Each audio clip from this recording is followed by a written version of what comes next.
Do you remember Sunday night? You were lying in bed, staring at the ceiling, feeling that sudden burst of fire in your chest. You promised yourself that this time it would be different. You bought the gear, you cleared your schedule, and you told everyone about your big plans. You felt like a winner before you even started. But then Wednesday came, and just like every other time in your life, you quit. You're not tired, you're not busy, and you're not reflecting.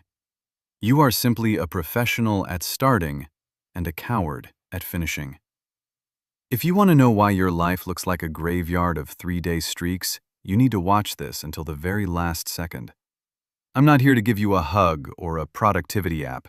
I'm here to dissect the exact psychological glitch that makes you a quitter at the 72-hour mark. And, more importantly, how to kill that version of yourself before it kills your future.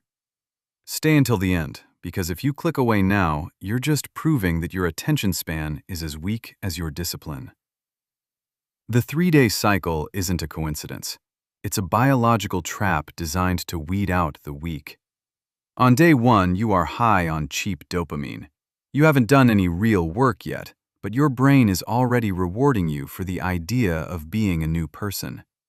You are intoxicated by your own potential. On day 2, the novelty starts to wear off. The new car smell of your goal is fading, and the initial excitement is replaced by the first signs of actual effort. But then comes day 3.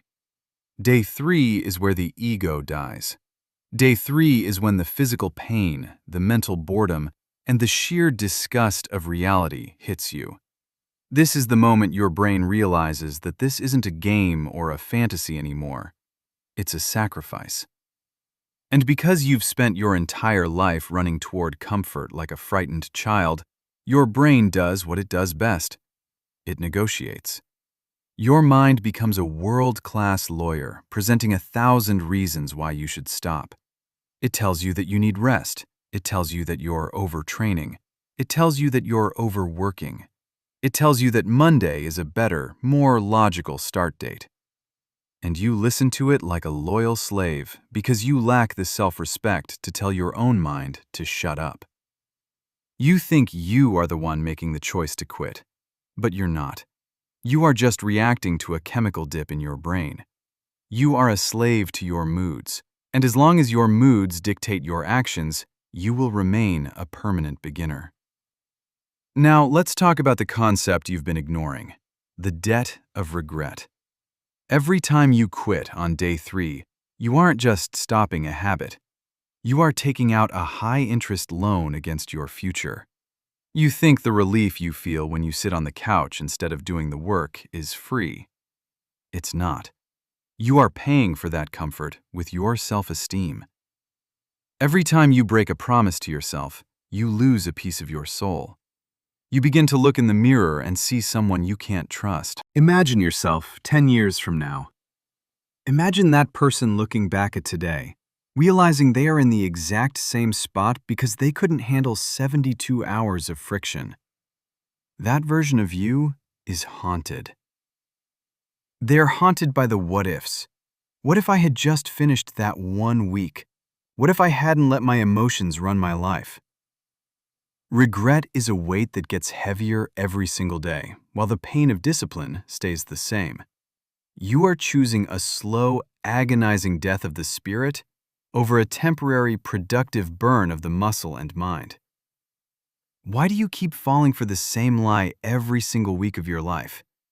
It's because you are addicted to the feeling of starting, but you are terrified of the identity of becoming. Starting is easy. Starting is for everyone. Starting is cheap. Finishing is for the elite. You don't want the goal. You want the praise that comes with telling people about the goal. You want the dopamine of the announcement, not the sweat of the execution. Staying consistent for more than 72 hours requires you to kill the person who is comfortable being mediocre. It requires you to sit in the fire of boredom and not move an inch. Most of you have the mental toughness of a wet paper towel. You think consistency is about willpower, or some magical motivation that will eventually fall from the sky. It's not. It's about being okay with being miserable. It's about doing the work when the dopamine is gone and all that's left is the cold, gray, repetitive reality of effort. Look at your life. Look at the trail of half-finished books, the 3-day gym memberships, and the abandoned projects that you've left behind. That is your legacy. A legacy of almost. You are almost successful, almost fit, almost disciplined. But almost counts for nothing in the real world. You are currently training yourself to be a loser. Every time you quit on day 3, you are reinforcing a neural pathway that says, when things get hard, I disappear.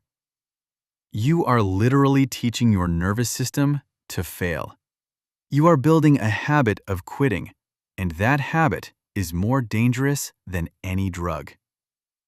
If you want to break the 3-day curse, you have to stop being a tourist in your own life. Tourists visit goals when the weather is nice and the vibes are good. Residents stay through the winter. Residents stay when the pipes freeze and the lights go out. You need to realize that the 3rd-day wall is not a sign to stop. It is actually the entrance to the game.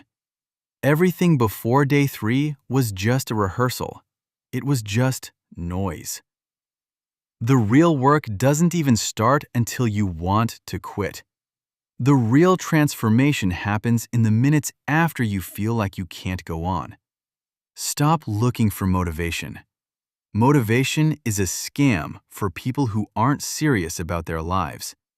If you need a motivational video to go to the gym or to work on your business, you've already lost.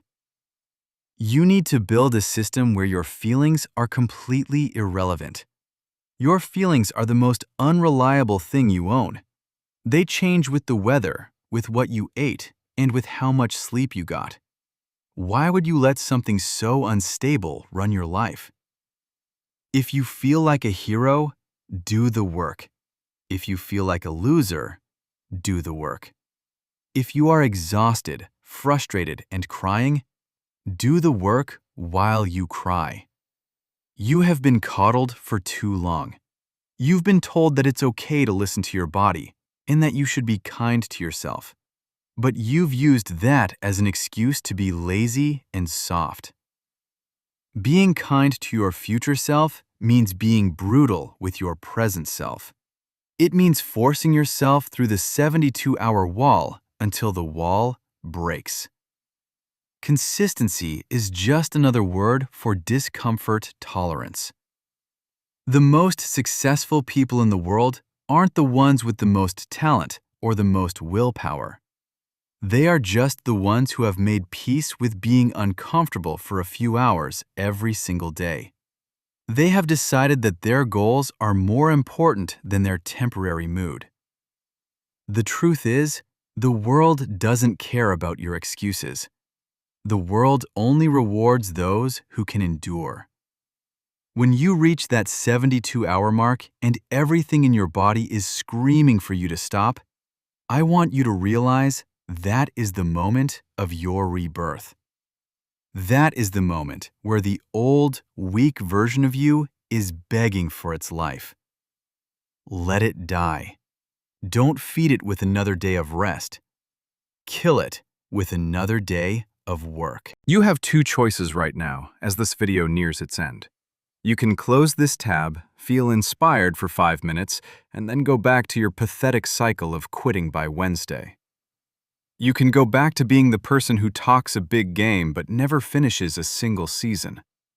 Or you can decide that the version of you that quits after 3 days is officially dead. You can decide to mourn that version of yourself and bury it today. If you're tired of being a beginner, stop giving up at the first sign of friction. If this hit you where it hurts, it's because you know every word I said is true. Hit the subscribe button only if you are actually committed to the long, painful, and unglamorous road of discipline. If you're just here for more entertainment or more motivation to quit on day 3, keep scrolling. I don't want you here. I only want people in this community who are ready to finish what they start, no matter how they feel. Now, get off YouTube, close your laptop, put your phone away, and go do exactly what you said you were going to do 3 days ago. No excuses, no negotiations, just results.